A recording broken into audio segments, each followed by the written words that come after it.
All right, everybody. Thank you for sticking around. Not because I'm moderating it, but I think we've had some great panels. But I think this one will be a great conversation because it is very timely, right? There's a lot of things going on in the industrial space. There's a lot of things that are affected by current political climate.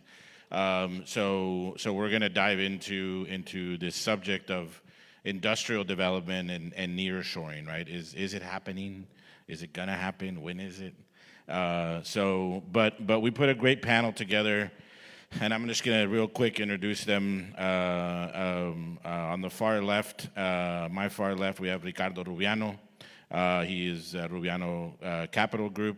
He's from Brownsville. He's been active in real estate development since '96. His education at the U.S. Naval Academy and Texas A&M, and I know that he's currently developed most of his developments currently are in Hidalgo County, and we'll get into that. Alex Garza, he's an industrial broker, landlord and tenant representation across the entire valley. I don't know if he's from Brownsville. Okay, so he's from Brownsville. He went to UTB and he got a master's from Georgetown University.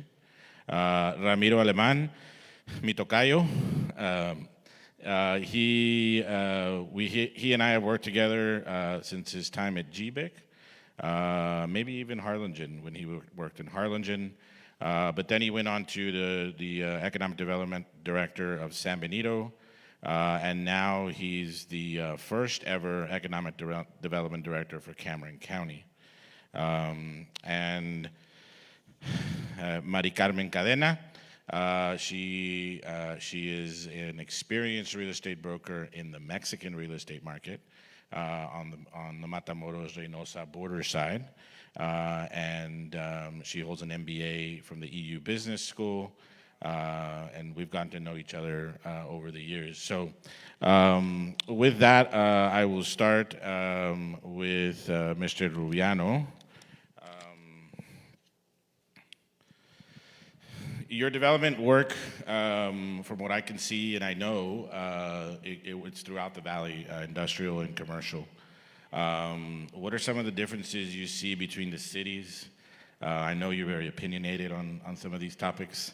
And what drives your investment decisions? So, how do you decide to invest in FAR over another city or Brownsville or any of that kind of stuff? So, okay, thanks. So, in thinking of that question and trying to take it down in decision matrix, because we write the check, right? So the guy that writes the check, you can go home and not be able to go to HEB tomorrow. So you've got to be very careful. I would say that the first that comes to mind is the attitude of the city. Are they going to help you, or are they really going to be? And that can be deceiving. So you have to really get to know them. You can't judge that on surface. And with that answer, the entire valley is ready in attitude to say, hey, we want industrial development, right? So that's an easy one. The second thing that we look at is infrastructure, and that is very different from infrastructure like when we did things like Olive Garden and Longhorns and things like that. That's super easy. That's 400 amp service. That's 2-inch water line. I mean, those are super easy and readily available across the valley, as we've seen. But for industrial, we go all the way back to the bridge. We go back to transmodal transportation. You have to think like that tenant and what is going to attract that tenant, what's going to help them be in business, the amount of power. And then if you don't, and it's rare that a location in the valley answers all those questions.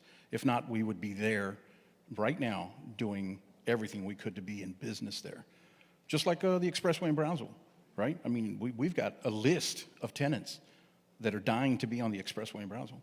There's no place to put them, right? So that, and I don't mean to be, I'm not Brownsville negative, I'm very Brownsville positive. But I'm saying that same attitude is the same for industrial. Rail, bridge, transportation, size of lots, intermixing where some people say, oh, I've got an industrial park, but you're surrounded by residential. You've got to think like that tenant. All that tenant is thinking about is all of the billboards up and down the valley of, hey, were you hit by an 18-wheeler? Call us.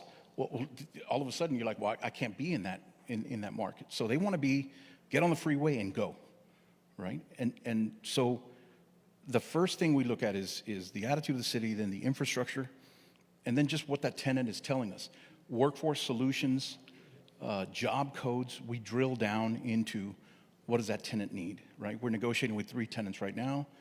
They want to know, okay, if I assemble this electric motor, what are the job codes for that, right? From polishing, finishing, assembly, cleaning it, packing it, and shipping it, right? Well, there's 6 job codes. I've got to go, and tomorrow we're touring a CTE facility in Edinburgh that wants to send us employees, right? So you've got to really drill down, and it's not just, oh, here's some land, I'm going to sell it to you, and good luck. No, I mean, so we look at all of those. I guess that's the best answer I've got, and sort of on the surface. Cool. And just so earlier I heard you say that you're building a couple of million square feet, or you have planned in. We aren't. We're working on 500,000 square feet right now. But Hidalgo County is just, there's more landowners. There's more. I don't know how to describe it, Ramiro. I don't want to sound, because we're very pro Brownsville. Like Brownsville to me has the most.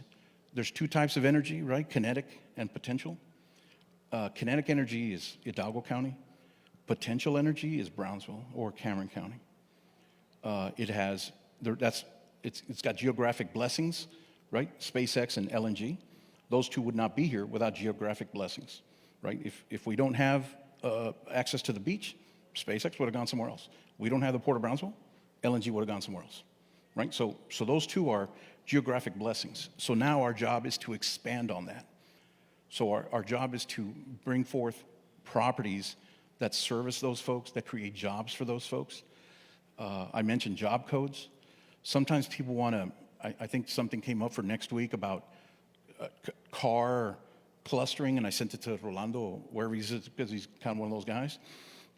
But man, if you saw the dollars I have to expend to do that, where am I going to get that money? So I'm going to stick to the things that can work efficiently, create better jobs, right? Olive Garden pays you $12, $14 an hour plus tips, and that's about it. I want to get you to $25 an hour, right? $20 an hour, what is that? It's $50,000 a year. At $50,000, now you can afford a house. Now you can, plus your wife working, or you and your husband working. So those are that's the big difference that I'm seeing in how we look at the square footage. But there's one factory in Hidalgo County that my neighbor's 1.1 million square feet, and it's got air conditioning units on the roof. Oh, that thing's massive. Wow. Yeah. Thank you, Ricardo. Ramiro, I think as the first economic development director, I think we're still trying to figure out what you do. No. So am I. But I think one of the things that the county, every county in along the border, I think, is one of the roles they have is bridges, right? And so I kind of tailored your question more towards, what is the county doing to facilitate cross-border transportation? That's the first question, and then diving into what is the status of Flor de Mayo, right? Of course, which I believe is not a transportation.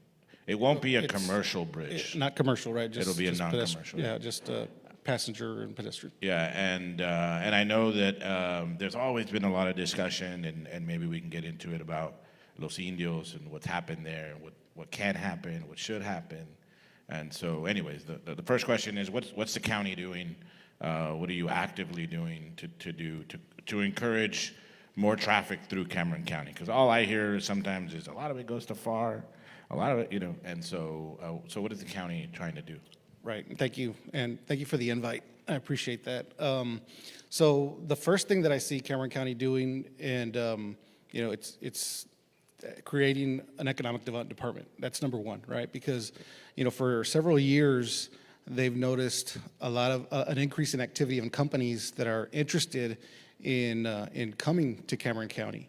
A lot of that is SpaceX driven. A lot of that is LNG driven. A lot of suppliers are interested in coming to where the action is, right? And so the Commissioners Court, the judge and the commissioners were forward thinking and created an economic development department. And I'm fortunate to be, like you said, the first economic development director.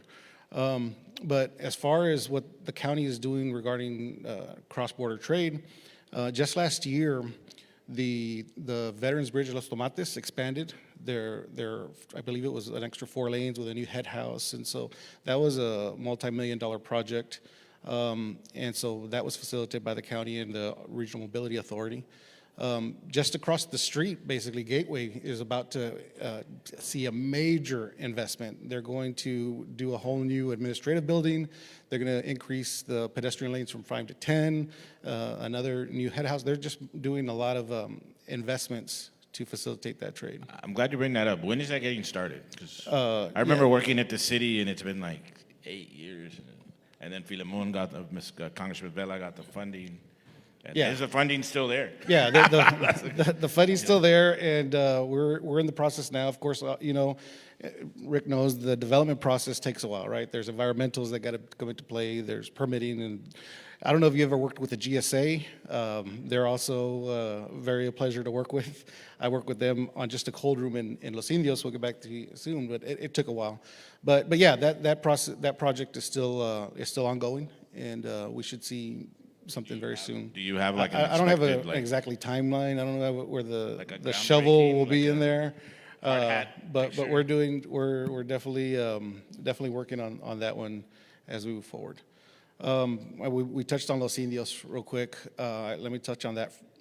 Los Indios, they have an overweight corridor. You're familiar. So overweight corridors allows trucks above the legal limit in the United States to cross over with a permit. So what does that mean? That means more products coming across with less funding, with less time consuming. You don't have to transload at the bridge. You can just bring it up across straight to the port of Harlingen, the industrial park in Harlingen, and even to Valley International Airport, the east side. So that overweight corridor is already established by state law. They have an oversized corridor, so any oversized loads that come through this area must go through Los Indios. So you see all the wind blades. We've all been stuck behind a wind blade in the interstate here. They come through there going toward the port of Brownsville. They've got the cold room that I mentioned. So you imagine bringing produce, cold frozen produce. You don't want to put it in the Rio Grande Valley sun to get inspected. So they have an area there where you can take it out, inspect it, put it back in, and never break the cold chain. USDA has a lab there that's on site, so if they need to inspect any type of, anything that comes through that they need to inspect, it's on site. They don't have to send it out somewhere else. So there's a lot of advantages, and you can see that in recently the report from the Regional Mobility Authority. The commercial trucks in Los Indios has increased 150% since this time last year, 150%. And we also see it in the sales tax numbers. They've increased more than 30%. So as far as opportunities in Los Indios, there's plenty of opportunities there, and I think that's the next location that you'll see a lot of industrial development being taken there, because it's a direct shot for Matamoros and the east side of all the industrial parks there. But so yeah, there's a big opportunity in Los Indios. I don't know what was the other questions that you had. Flor de Mayo, Yeah, okay, so that one, again, the Regional Mobility Authority has taken the lead on that. But in December, the administration approved a law that allows a presidential permit before the environmentals are completed. So that moved the project along several years forward, right, than what we thought. And I think that's also important because at the time we're in now, with all the divisiveness and DC and all the us versus them type mentality, that bill was bipartisan. It was from Senator Ted Cruz, Representative Gonzalez, and they were able to get the bill, President Biden signed it into law, and so specifically for our area. And so I think that's a really great project that, again, it's a couple of years away, but still it's sooner than what we thought because of that legislation. So, and I'm already getting calls from developers, retailers, brokers about, you know, are there any properties in the area? What's the infrastructure like? You know, because so there's already interest in development in that area. So that's another opportunity. So there's a lot of great opportunities right now in Cameron County, and I think now's the time to definitely invest in the area. Cool. Thank you, Ramiro. Thank you for those words. Mari Carmen, le voy a cambiar a español. Pero, pues, digo, yo he estado escuchando de este tema de nearshoring, pues ya que 2-3 años, ¿no? Sí. Y yo creo que todo el mundo estaba pensando, pues que no iba, que cosas políticamente iban a estar estables.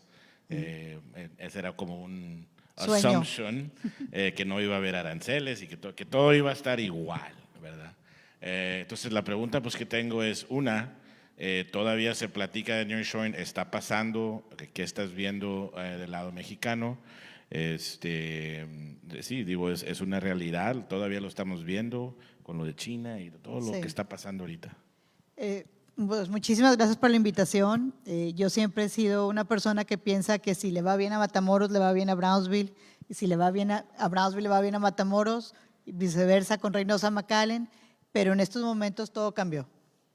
Todo está cambiando y esta palabra de nearshoring, friendshoring, reshoring, onshoring, que le han cambiado 1000 veces de forma de ser, nos pasó por encima al estado de Tamaulipas. No nos llegó ninguna empresa dentro de lo que fue el nearshoring, que empezó en el 2021-22. El 50% de estas empresas se quedaron en el estado de Nuevo León. El resto está entre Coahuila y todo el área de Bajío, que es San Luis Potosí, Guanajuato, Querétaro. ¿Por qué? Una de las principales cosas, pues áreas de inversión es el área automotriz. Entonces, primero se fueron a la zona donde están las plantas armadoras. Hemos luchado por muchos años por traer tanto a Tamaulipas una planta armadora, pero no lo hemos logrado. Sin embargo, Nuevo León, Jalisco, Guanajuato, Querétaro, San Luis Potosí, todos ellos sí las tienen. Y ahí es, ¿qué es el nearshoring? O sea, ¿para qué servía? Servía para que tu supply chain bajaran los costos porque querías buscar la cercanía. ¿Y quiénes eran estas empresas que querían venirse a aprovecharse del nearshoring? La mayoría de ellas eran asiáticas. Entonces, ellos tienen una forma muy particular de trabajar, que es que se van a ubicar donde ya haya más empresas asiáticas. Y nosotros casi no tenemos empresas asiáticas en Tamaulipas. Tenemos muchas empresas principalmente de Estados Unidos. Sí tenemos algunas europeas, algunas de Canadá, pero principalmente Estados Unidos. Entonces, todas estas empresas se fueron a ubicar a otra zona. En Monterrey creció muchísimo porque está Kia y por eso se fue el 50% de todo el nearshoring a Nuevo León y a su área metropolitana. Ahí seguía Coahuila, Chihuahua y el resto se quedó en el Bajío.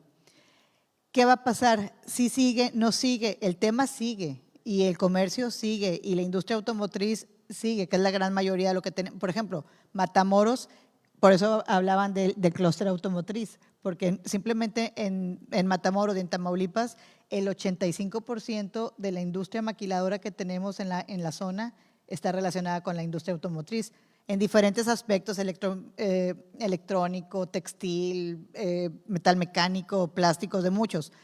Pero nos quedamos ahí. ¿Hicimos la tarea? Sí hicimos la tarea, nos preparamos. Hay escuelas, universidades que se prepararon con muchísima gente técnica para estar listos para recibir a todas estas posibles ofertas de trabajo. Industrialmente nos preparamos, tanto en Reynosa como en Matamoros tenemos más de 1 millón de pies cuadrados disponibles, listos para cualquier empresa que quiera instalarse, con infraestructura, que también llegó a ser un problema, lo que es la electricidad, pero todos estos edificios están listos, desde clase A, B, C, pero hay más de 1 millón de pies cuadrados en cada una de las ciudades y estamos esperándolo. ¿Van a regresar? Todo depende de la otra pregunta que sé que me vas a hacer en un ratito de las tarifas. No hay una estabilidad política en el tema de tarifas. Cada día nos están cambiando la historia. Originalmente para la automotriz iba a ser el 25%, después más el 25% en todo lo que era acero.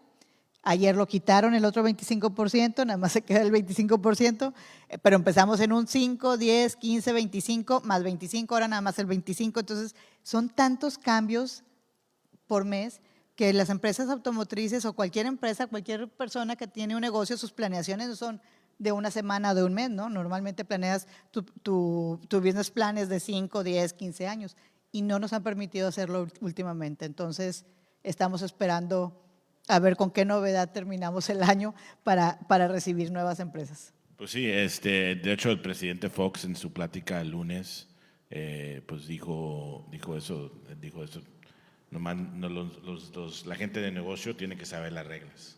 Sí. Digo, dime lo que va a hacer y ya, pero no lo cambies de un día al otro, como dices tú, que el 25 y que luego el 10 y que luego el 15 y que luego, pues ya ni sabes. Exacto. Tengo un cliente, por ejemplo, en Matamoros, que está en el sector automotriz y tiene un producto para un cliente en específico que sí trae algunos componentes chinos. Entonces me dice, imagínate, o sea, de ese componente me le subieron el 125% de tarifa, entonces yo no sé por cuánto tiempo va a ser eso, le estoy cotizando casi semanalmente al cliente, porque pues es un proceso diferente. Entonces sí estamos ahorita un poquito con la incertidumbre. Bueno, y del nearshoring, digo, ¿qué piensas tú que, vamos a suponer que las tarifas, todo eso se tranquilice un poco? ¿Qué nos queda a nosotros? ¿Qué nos queda al valle? ¿Todo lo que es la logística, me imagino? ¿O eso es lo que estamos? Mira, si logramos, yo creo que si logramos que ya las tarifas queden estables, que estemos todos tranquilos, estamos preparados. Te voy a decir por qué. Ya en muchas de estas otras partes de México tienen un grave problema con la rotación. El turnover rate está altísimo, ya les falta gente. Aquí en esta zona, tanto del lado de Texas como del lado de Tamaulipas, tenemos mucha obra de mano disponible y calificada, ya entrenada. Entonces yo creo que ese es nuestro punto de venta más importante. Tenemos los edificios, tenemos ahorita luz, que sí es un tema de infraestructura bien importante en muchas partes de México y también aquí de Estados Unidos, y tenemos la mano de obra disponible. Entonces, simplemente necesitamos que, como dicen, se calmen las aguas tantito para lograr atraer a todas estas empresas. Qué bueno, muchas gracias. Ahorita seguimos con otra pregunta, pero Alex, pues tú estás de este lado, es que Sí. trabajando, me imagino que también con Mari Carmen digo, ¿qué es lo que ves? Pues la misma pregunta, ¿qué es lo que ves en ahorita, en lo que es el tema industrial de los espacios? Y qué ves, si tú puedes proyectar vamos a poner a 10 años, ¿cuál es tu Sí, tu gracias, opinión? gracias por tu pregunta. Sí, he trabajado con Me quedé en español. English or Spanish. Como sea. I'll do Dale. English. Empecé en español. He trabajado con Mari Carmen, sí, en conjunto hemos hecho varias operaciones y digo, el tema es el mismo en Matamoros y en Brownsville, si lo que pasa allá refleja acá también. Digo, ha habido como 3 eventos de disrupción. En el 2019, creo que fue en el 2019 con la licenciada de Chihuahua. Y luego fue COVID y ahorita la disrupción es aranceles. La primera ocasionó muchas llamadas que más o menos se puede relacionar con un onshoring. Muchas empresas querían reubicarse al Estados Unidos por el tema de los contratos de los sindicatos. Eventualmente no pasó nada porque como quiera, aún con los incrementos que querían implementar o que implementaron, aún era más económico quedarse en Matamoros y pagar lo que estaban pidiendo que venirse y pagar rentas y mano de obra acá.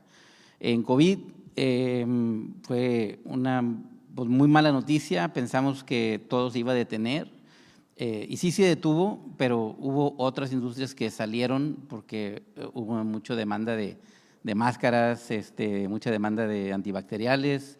Entonces, hubo operaciones que no ese tipo de empresas.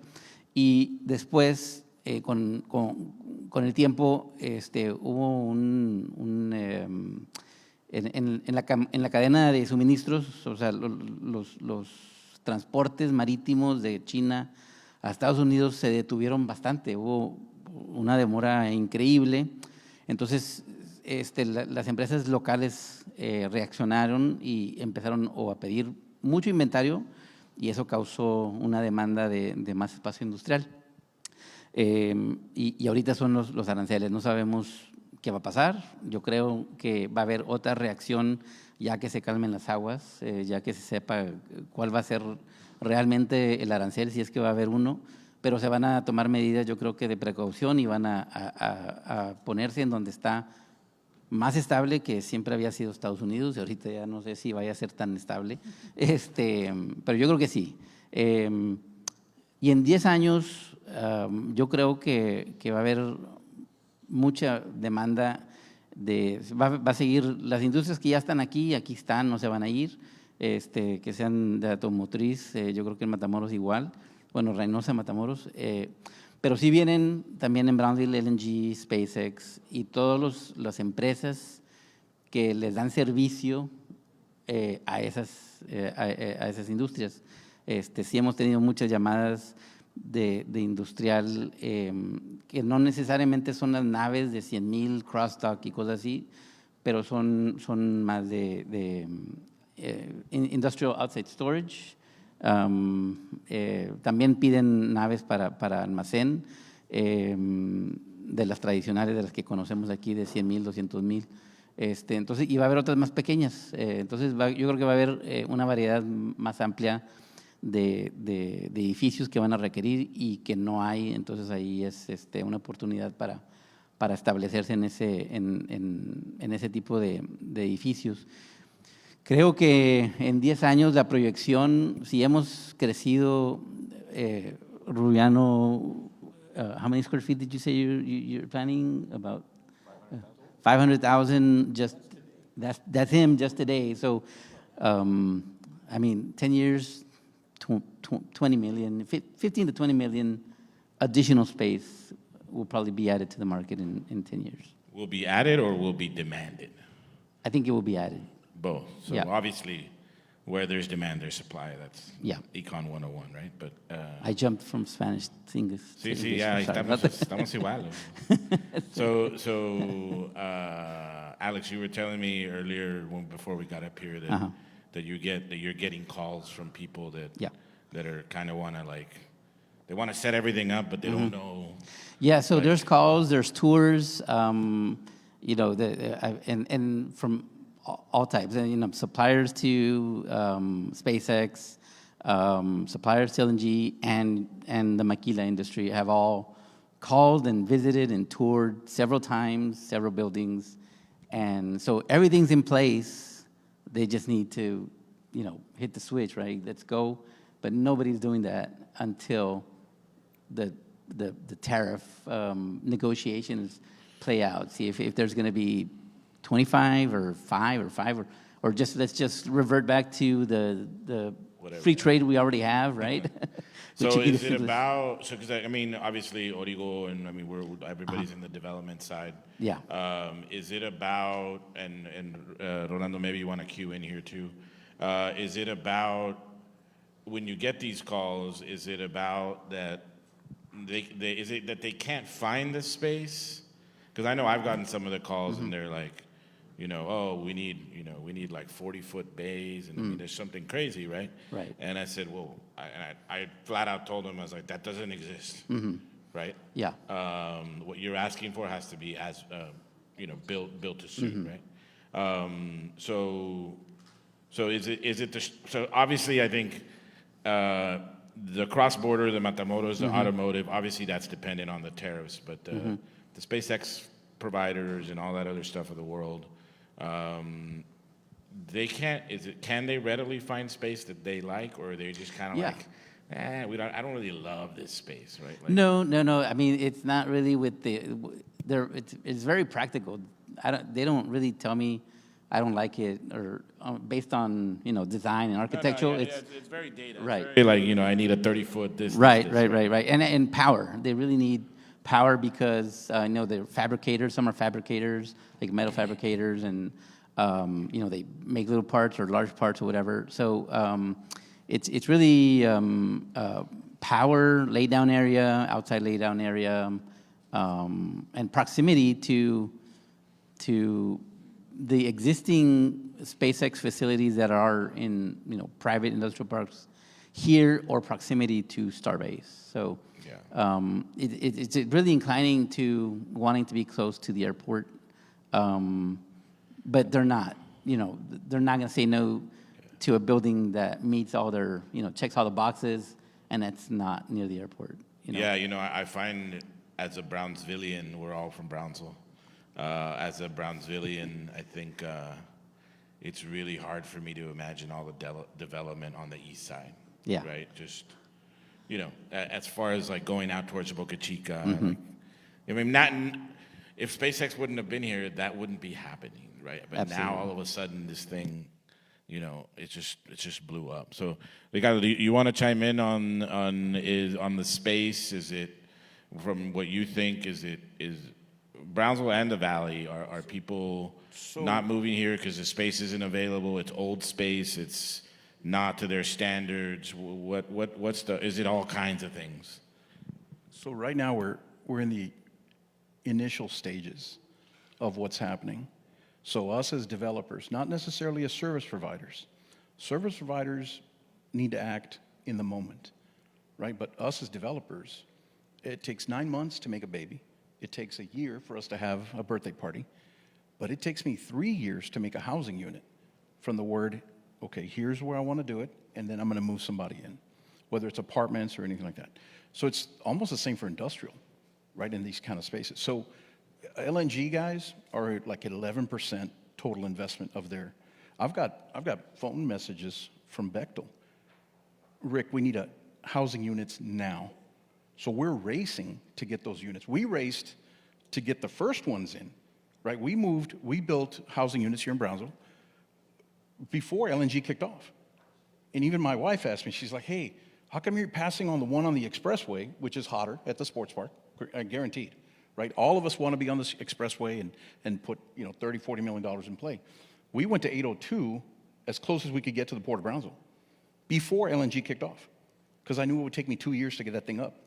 80% of my tenants, we don't know them. They don't come here. We don't interact with them, and they rent. So to me, that is what's next on the LNG side, and that is what's next for SpaceX. Now, SpaceX is a blessing and geographically constrained, right? We all know Highway 4. Is it 48? 4? So it's Highway 4, but man, as you go out there, there's nothing you can do. I mean, that's dead. So you got to come back all the way to 511. So now the answer to that question is, how do I get from my service provider or my vendor position to SpaceX, right? And then they start asking us questions like, well, I cannot go under overpasses because my stuff's too big, right? And so those are the kind of things that we as a community need to, that the city needs to get with developers, right? The guys that write the checks, because the city doesn't have $150 million to spend on a facility. They just don't have it, right? They're lucky if they have 10% of that. And not that anybody should ask for that, by the way. I'm against that. But so they've got to come to folks like myself or other developers and say, okay, how do I bring that together? Because that's what I mean by potential energy. Hidalgo County, well, they have the bridges. They're like, hey, how come FAR's doing so good? Because of the bridge. I mean, do they have a SpaceX? No. Do they have an LNG? No. Right? So they actually advertise with your LNG and your SpaceX. Right? If you go to Hidalgo County, it's like a picture of the rocket. I'm like, guys, that's in Cameron County. And so I give them a hard time. But they're my friends too. They're my friends, so I give them a hard time. But they know, right, what draws people. And so I think that we need to get together as a group, because industrial guys, like if you do an Olive Garden or you do a Starbucks, which is, wow, that's awesome. Man, there's 6 Olive Gardens from here to McAllen, right? Nobody cares. Like, you do it, you're done. You do a Starbucks, which I've done, you do it, you're there. Dunkin' Donuts, McAllister's Deli, right? Longhorn, doesn't matter. Now we're competing as a region with Houston, with Dallas. That's varsity, right? That's not, I mean, if you do an Olive Garden, Houston doesn't care, right? They're like, okay, he did an Olive Garden, and they don't even know you did it. But if you bring Samsung, if you bring a SpaceX vendor, if you do those things, which I fully believe needs to be worked on now, because it's going to take 3 years to get that guy open. So that's where you have to use data. People love to say, oh, we're data-driven. Okay, let me see your data. They're just, that's what I thought. So, hey, by the way, so 2 books. I always give people books to read. One is Concrete Economics by Cohen. Read that book. And number 2, Think Fast, Think Slow, which I'm sure everybody here's heard of. But Think Fast, Think Slow. Those 2 books should help you in how we're moving forward. Well, thank you. Yeah. I mean, you're right. I mean, if we got to put down 10 to 20 million square feet of industrial space, one, I don't know where the hell that's going to go. That's exactly right. So we need to get that land ready, right? And then how are we going to power it, right? So in FAR, for example, in Hidalgo County, we had an issue with power. Well, we had to, all of us, sit together and resolve that issue. So we all signed agreements. We all signed, it's just agreements, right? How do you pull the trigger on a Starbucks? Get them to sign a lease. And then you go build it. And then you build a Starbucks. And then they move in. And then they pay you rent to pay your credit, right? That's it. Simple. Well, for us. But you know what I'm saying? It's like, I'd be happy to show you guys how that works. It's straightforward. So that's exactly what we need to know. We need to start getting that land ready, that infrastructure ready. AEP said, okay, we're doing 50 megawatts. 50 megawatts just in 30 days for us. But you need to be able to negotiate that and have meaningful, positive conversations with each other. We need to get those people talking to each other through developers in a meaningful way so that those things get papered up. And because you don't need it today, right? You don't. Yeah, well, I need it in 5 years from now. I need it in 4 years from now. And I need it in little bitty increments. We don't need 50 megawatts in that sector of Hidalgo County. I need it over the next 10 years. Yeah. Right? So I'll take 12 megawatts in the next 24 months. Then I'll take another 12 megawatts and another 12 megawatts. And that's it. Now the other concern is military water supply, right? Now I need to go talk to those guys. How are you going to get me all the water I need? Well, do I need to pressurize buildings to get, fire sprinklers up? And because those guys, they don't even take water from the river. Yeah. It's all well driven. So those are the conversations that all of us should be having at one meeting. So we're not just running from one meeting to another and back and forth. Well, yeah. I mean, I know as the ex-city planner for Brownsville, if you look at the zoning, industrial zoning for Brownsville, it doesn't exist. There's very little land available, if any. Yeah, that's hurtful. Like you're saying, at the most basic, you're going off into infrastructure. I know.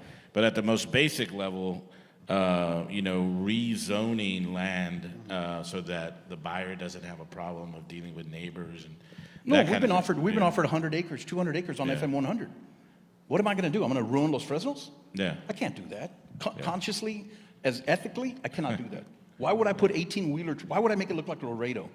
Right? You go to Laredo, I mean, you're at Walmart, you're parked next to 18-wheelers everywhere.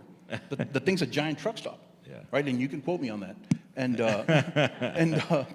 But because I've done 2 deals in Laredo. And so we don't want that for the valley. Right? The city of Hidalgo has already planned and zoned themselves out of industrial growth. Sure. Because they're saying we want housing, we want better, people have done Walmarts down there. There's a lot going on down there in Las Milpas and Hidalgo if you want to go look. Yeah. But now they've taken their industrial and put it outside. Right? So they're trying. Yeah. Right? So Brownsville's got to figure that out. Yeah. Mari Carmen, thank you. Te voy a preguntar una pregunta que no estaba, porque en el tema de SpaceX, y realmente no es un tema industrial, pero quiero preguntarlo del lado de Matamoros. Yo creo que muchos sabemos que el mejor lugar de ver un lanzamiento es de la playa, ¿verdad? De la manera que van los vientos y todo, y se ha hecho como una comunidad, ¿no?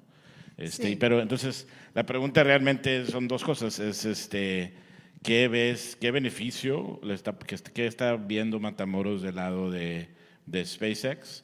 Y yo sé que hay muchas complicaciones en el tema de manufactura a una compañía como SpaceX por la seguridad nacional y el ITAR y todo eso. Pero pues nomás danos una foto a ver qué está Claro. pasando en Matamoros de SpaceX. Mira, la industria aeroespacial ya existe. O sea, sí hay empresas, tanto en Reynosa como en Matamoros, que hacen ciertos productos para las empresas aeroespacial. Para manufactura, como dices tú, SpaceX es muy cerrado. Sí ha visitado, por ejemplo, pues han estado en Monterrey y sí han estado en Reynosa y Matamoros, pero así como que muy undercover y no se ha cristalizado nada, la realidad. Tampoco se ha llegado a ver nada de proveeduría. Antes de SpaceX empezamos con todo lo que era la energía eólica, está TPI, que como dices, que ves ahí, que a veces te quedas atorado atrás de unas de las aspas que cruzan por el puente se fabrican en el Parque Industrial de las Ventanas, cruzan por los Indios y bueno, pues vienen hasta el puerto. Ahí sí logramos traer 2 empresas europeas para proveeduría de TPI, pero se puede hacer muchísimo más, tanto aquí en el Valle como en Matamoros, porque todas esas torres son 1000 componentes y nosotros nada más tenemos ahorita a 2 proveedores de como 100 componentes. Creo que ahí tenemos mucho trabajo que hacer en lo que es la energía eólica, porque no hay quien esté haciendo las torres, nada más hacemos las aspas, pero no hacemos nada de los motores, no hacemos nada de las torres, faltan 1000 cosas que se pueden hacer. Ahora, con SpaceX, en cuestión de turismo, tú sabes que la playa de Matamoros no está 100% desarrollada. Le falta tanto la entrada de la playa, es una carretera muy angosta como la que tienen aquí para llegar a SpaceX. Está igual hacia la playa de Matamoros y no hay mucha infraestructura. Se está ya trabajando en una colonia, en una pequeña área que se llama Tildillos, que va a ser casas alrededor, con unas nada más con el frente de playa, pero sí con un área social común. Y que se ha puesto, sí, todo el mundo dice que se ve más padre de Matamoros, que está muy, muy bonito el ambiente, se ponen bandas, hay bandas, hay carritos de comida, de bebidas, todo esto, y llevan a muchos niños a las escuelas, ya hay escuelas que hacen los tours para llevarlos. Ha sido algo meramente turístico, muy informal, porque no es nada formal, es algo que nada más pasa ese día y se retira. Quisiéramos que fuera algo más duradero o que nos llevara a que realmente la playa ya reciba la infraestructura que se requiere. Nos falta luz, nos falta todo lo que es el drenaje y el agua potable. Entonces creo que puede ser también hasta para Matamoros una fuente de trabajo para que lo logre alguien ya llevar. Nadie lo ha hecho. Tenemos toda la vida así en la misma playa. Sí, yo he visto en Facebook que ya hay gente, no sé si es un negocio de Matamoros que viene y recoge gente acá, porque hay muchos de esos, pero que en días de lanzamiento se ofrecen como un ride. Ya le hicieron como un corrido Sí, a Elon Musk. sí. Pero no sabía de las bandas y de las Sí, rastas. porque los A lo mejor está mejor allá que acá, sí, hicieron un definitivamente. corrido de ir al Marte, o no me acuerdo cómo se llama, y está muy divertido. Y te digo, si hay música en vivo, hay muchas cosas muy padres, Wow. pero duran un día, duran ese momento. Sí. La idea es que sea algo que se pueda planificar y que sea más durable. Sí, yo creo que era inesperado. Yo me acuerdo comiendo con el exalcalde Mario y siempre como que, pues como no se había lanzado uno, le dije, se va a lanzar. Y luego ya cuando se empezaban a lanzar, ay, pues ahora sí. Y luego ha crecido la gente que va, Sí. ¿verdad? Porque yo creo que le ha agarrado confianza también, porque mucha Claro. gente, pues, bueno, pues yo creo que pues, la última pregunta y Alex, yo creo que a lo mejor ya la contestaste, pero la última pregunta para los 4, y empezamos aquí con Alex, es ¿qué ven ustedes entre 5 y 10 años de los dos lados, ¿verdad? Si quieren opinar de Matamoros también, ¿qué ven para el futuro de esta área? Sí. Y con eso cerramos. Preguntas. With regards to industrial? Sí. Well, I think that we're going to continue seeing the maquila industry. That's not going to go away, regardless if it's stalled right now. But I do see a lot of the new industries that are showing up. I mean, I've been in calls that we're talking about maybe data centers, because some of these new companies require a lot of energy. Some will connect to the grid, some will produce their own power. So if that power, you know, if they exceed the demand, they'll put it back in the grid, or, you know, they're talking about combining maybe a data center with some of this. So there's new industries that all this is creating, and I think that you know, we're just not even the tip of the iceberg, in my opinion, of what's coming. I think it's just, if you go up to Corpus, or I think it's Port Arthur, and you take a look at what LNG looks like over there, and then if you go to Cape Canaveral and Hawthorne and what SpaceX looks over there, if you ask people who probably are not aware really of the whole business plan, whether it's LNG or SpaceX, you know, how far along are you in your business plan? Nobody says they're almost done. I mean, everybody's estimate is, you know, 20 to 30%, 50% done maybe. So if we've seen everything we've seen so far, we still have a long way to go, and that's just going to create more industry, more jobs, more housing, more employees, you know, better wages. So I think we're headed in the right direction. Pues yo creo que de aquí a 10 años todavía todos vamos a manejar un auto. No creo que andemos volando por ningún lado. Entonces, en la zona entre Matamoros y Reynosa ya logramos con la Universidad Tecnológica de Matamoros hacer un carro como transparente en video, como el avión de Wonder Woman, y puedes ver todo lo que se construye en esta zona.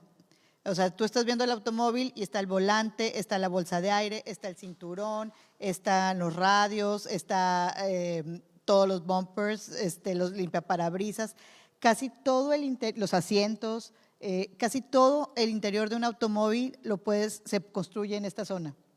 Entonces, el sueño para nosotros sería poder, entre tanto el Mágico Valle, Texas, como decimos, y Reynosa, Matamoros, tener una armadora automotriz, que sería algo increíble para la zona. Siempre he pensado que la zona por el área de los indios es del lado mexicano, y ahí esa zona es una área increíble porque puedes traer a trabajar gente de Matamoros, de Vallehermoso, de Río Bravo, de San Fernando, del mismo Reynosa, y hay muchísima gente preparada y lista para hacerlo. Tenemos una cantidad de ingenieros graduándose anualmente increíblemente. La Universidad Tecnológica de Matamoros tiene ahorita programas de intercambio en Estados Unidos, Canadá, en Francia. Han ganado una cantidad importantísima de proyectos de robótica, entonces estamos listos. Tenemos los desarrolladores en ambos lados de la frontera que tienen el capital y la experiencia para hacer cualquier tipo de edificio. Así es que ese sería mi sueño o mi visión en 10 años, poder lograr tener en Matamoros una empresa automotriz, una armadora. Sure. I think a lot of the future of Cameron County, anyways, and northern Mexico, and I think really the valley, it has a lot to do with the Port of Brownsville. The Port of Brownsville, for those of you who don't know, is deepening their channel from 42 feet to 52 feet, and that's going to increase, obviously, the size of the ships, opportunities for new investments, new companies to come in. We were already starting to see that with two companies that have announced, Forces Steel and Ternium, that have announced hundreds of millions worth of investment and hundreds of jobs that are coming to the port because of that. We're also working with energy companies at the port also, bringing, again, hundreds of jobs and up to billions of investment. So I think steel and energy are going to be a big factor in the next 5 to 10 years. And of course, SpaceX isn't going anywhere. They're going to continue to grow. As a matter of fact, I think they're close to announcing. I think the land has already been closed on. A supplier to SpaceX that's, again, going to invest $120 million in our community and create new jobs. And it's a different type of industry that supplies them. So that hopefully they'll be ready to announce soon. But I think, as I mentioned, I think now is the time and the opportunity to invest in Brownsville. Even if it doesn't have to do with those industries, they're going to bring more people here, and obviously what we call those indirect or induced jobs are going to have a big opportunity here with that. The future is bright for Cameron County, for the region in the valley and in northern Mexico.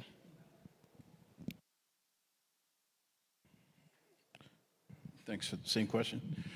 So let's see if I can get serious for 2 minutes. So 10 years from today, right? We're not talking about what's happening now.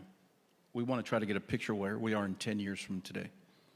The Port of Brownsville becomes a dominant force in importation, development of both sides of the port.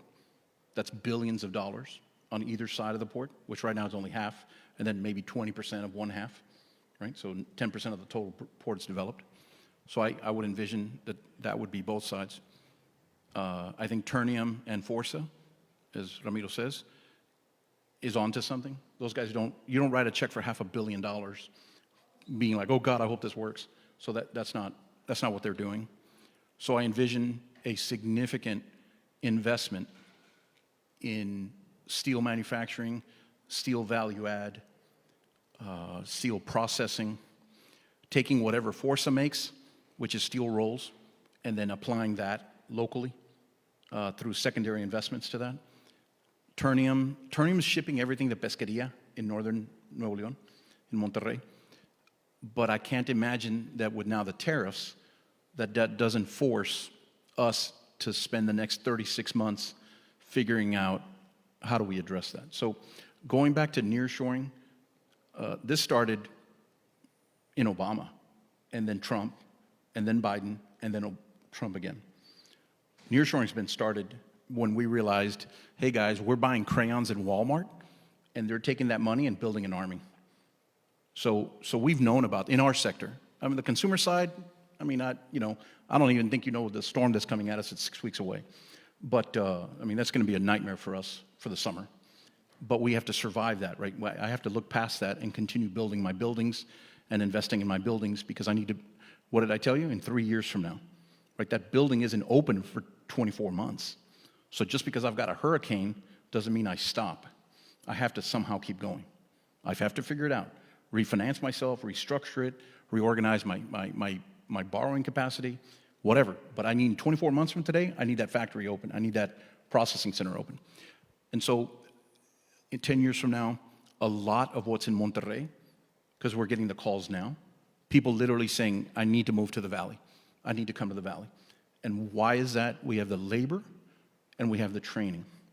So on the academic side, 10 years from now, I'll go out on a limb, TSC merges with STC somehow or TSTC somehow. That creates a vocational type of advanced training, not just in general, not just for, hey, learn this, no, but very specific job creation, job code direction that says you're training for these jobs. Because right now people talk about clean room manufacturing or automobile manufacturing. Guys, we don't have anybody here that knows how to do that. So that guy's going to take months and months and months. So I think 10 years from today, that's where the valley, and I'm very optimistic. I think Brownsville is a massive, it needs energy. So we'll see a major power development opportunity between PUB and the private sector. You'll see that place somewhere out in East Brownsville. It has to come. Without that, we're DOA. So that has to be a part of the solution. So I envision that over the next 10 years. And I think that's I'm very optimistic because of our labor force, because of the youth that we have available. Not any other region in the country has that. So it has to be here unless we move everybody. And on both sides of the border. No, without a doubt, right? So yeah. No. And we do that now. There's little vans that cross every day. I mean, the mechanics of all this, guys, is we don't know it. Like, you can't just listen to the president or listen to one guy or the other guy. We have vans that cross every day. Every day, people come from Matamoros and Reynosa to work over here, and vice versa.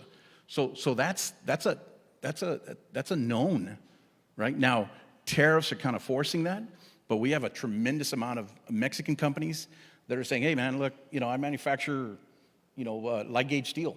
I need to do it in FAR now. I need to do it in Brownsville now, right? We've got Mexican under 300 employees. They're saying, I can no longer survive sindicato. I can no longer survive cartels. I can no longer survive political pressure. I need to move back to the United States. So I envision that being the driving force and will significantly, unfortunately for all of us, increase the cost of living for where we are, but also the demand for housing, the demand for services. I envision places like Madera up on the freeway. If they're going in the right direction, they will basically create North Brownsville, right? If they're, I haven't seen their overall master plan, but I'm assuming that's where they're headed. Yeah. So you're talking about a second stadium. You're talking about, right, any number of, Sam Stadium is antiquated. So I just envision those things have to happen in order for us to move into 2036. Awesome. I'll open it up for questions. Any questions to anybody? I don't know if we have another mic, but there we go. There's Nathan. Nathan, you want to ask a question? I There do you have go. a question, and this is it's a two-part question. It's for Ramiro and it's for Ricardo. So I work in economic development, and we always like to think we know what we're doing sometimes, and sometimes we do, and sometimes we don't. And so for Ramiro, if you could touch on what the county's doing to spur industrial development, any kind of resources or incentives that you have to offer. And then for Ricardo, what's something you kind of wish you could get from either Cameron or Hidalgo County in terms of assistance or support in the creation of industrial parks? I'll go first. So by law, we're all, restricted by what we can do, right? And so, everybody knows what an EDC is, but we at the Cameron County don't have that C behind us. We're not a corporation. We're a department of a local government. We're the county, right? And so we're restricted on exactly what we can do. But one of the things that we do, and I think we have about, now 8, because 2 of them have dropped off this year, but we have tax abatements. So we were able to reduce the liability on companies for their taxing purposes on the Cameron County portion only, not the whole bill. So the good news, I don't know if you've heard the news or not, but this was SpaceX's last year. So in 2026, they're going to start paying 100% of all of their taxes, which should see a big influx of tax revenue for the county. So that's a positive. Another one was a Cameron wind turbine that they're going to start paying 100% of the taxes also. But that's one of the ways we do it. Also, another different way we do it is by tax increment reinvestment zones. That's more for commercial / residential type projects. Moderator is in one of them. And so the way we help there is that we use any increment of the value that the county would get, and we provide it back to the developer to help pay for the public infrastructure that's out there. So those are the 2 main tools that we have for in development. But again, other things like providing you with data, helping you through the permitting process, all this, having somebody to call to be able to connect you to all these resources. That's kind of how we can help development. Your question was, what would we like to see happen or do from the... What could cities do to make things better for developers, basically? I think, that the conversation we had one-sided with Vicente Fox was very enlightening. And honestly, I'm sure that many of us are in this room. I cannot put my phone down right now. I mean, I asked my brother, who's a genius, Rodrigo, I say, dude, what do you do, man? He says, look, I limit myself to an hour in the morning, and then I pick it up in the afternoon for an hour, and then I put it away. Because there's so much uncertainty, and there's so much unknown for the short term, that Vicente Fox said it right. Communication, right? Bring the best people that you can bring to the table. Sometimes it's free. Just come to the table. You don't know how many times I open up and I say, oh, there was a round table for developments in Edinburgh. Well, guys, we've got $20 million invested in Edinburgh. I wish they had called me. And so every time I see that, I wonder, well, did I do something wrong? Or am I something, and what is that? Do you need the trophy? Do you need to be you who did the deal and not? Because as developers, we want to stay under the radar. Like many of you guys don't know who I am. And you've eaten at my restaurants, you've eaten at stuff I've built, you might live where I've built, right? And that's over the course of 30 years. I've been doing this for 30 years. I was probably like your age when I started, you know? And so I didn't know what I was doing, but I tried real hard. And so Vicente Fox yesterday said, be heroic, right? Try as hard as you can. Reach for as far as you can. And so that's what we have to do as a valley. Honestly, with us, for many of us, call Carlos Varela, call me, call the roads, right? And say, let's all have breakfast. Let's all have a cup of coffee. What are we all doing? How can we help each other, right? And so I think that is, we're the ones that write the check. So shy of you having $1.5 billion as a jurisdictional approval or as a economic development, or don't try so hard. Just get us there, right? Get us, because we're not going to take the limelight. We're not going to take, we just want to do the deal, right? Many of us are just deal junkies that have been successful. And then now we're like, okay, where do I go to the next one, right? But yesterday I was in a meeting for a $150 million project in McAllen. First thing's, hey, nobody says anything, right? We're not talking about that thing at all, right? But the city's like, oh, we want to do this, this, and this. Okay. But, you know, so I think just they invited me. I was pleasantly surprised to get, you know, the phone call to say, hey, come meet with us about this thing. So I think that would be the first step, would be let's all communicate and take my 30 years of experience and say, guys, this is the way you solve the problem for water. This is the way you solve the problem for power. This is who the tenants are, right? This is how it drives. And so I think that would be at least the first step to getting a brain trust together. And look, I'm no good at a bunch of stuff, but I'm good at real estate. But if you start talking about hunting and that, I just stop talking. And I got 100,000 acres in Raymondville. I mean, I haven't been there in 2 years. It's just not, you know, it's not my thing. But this is my thing, right? So bring those people together. And then you can exclude them if you want to. Oh, this guy's crazy. Let's not listen to him. Okay, that happens, right? But I think that would be the fair answer. Any other questions? Oh, Diego, no. Hi, I'm Diego. Thanks so much for your time. It's been a great panel. My question is, how do we support deeper regional integration? O cómo fomentamos una integración regional as we kind of play with the bigger players in Dallas and Houston? Where do you see, how do we promote that kind of integration? Ha habido recientemente varios esfuerzos. Está CoStep, que es un organismo como Ramiro, que tratan de unir a las diferentes, ellos vienen desde Laredo hasta Brownsville, en ambos lados de la frontera. Está Rioplex. Rioplex es uno nuevo que está de McAllen a Brownsville, con todo lo que hay in between. Y son iniciativas, algunas privadas, algunas de gobierno, que tenemos que tratar realmente de que se logren, porque nunca lo hemos logrado. Nunca lo hemos logrado porque no nos vemos como región, nos vemos como competencia. Estamos siempre compitiendo si se va a establecer esta empresa en Matamoros, en Vallehermoso o en Reynosa, o un desarrollo muy grande en McAllen, en Edimburgo, Mission, son muchísimos lugares más del lado del Río Grande. Entonces, tiene que ser una iniciativa tanto privada como pública, pero que realmente la queramos hacer. Ha habido muchos intentos por muchos años y no se ha logrado. Esperemos que entre Rioplex y CoStep y todos los que estamos aquí presentes podamos ahora sí hacerlo realidad. ¿Por qué? Porque viene una empresa, por ejemplo, de la India. ¿Cuántas somos, la comunidad que somos de habitantes entre el Valle de Texas y Reynosa, Matamoros? Creo que somos unos 3 millones de personas.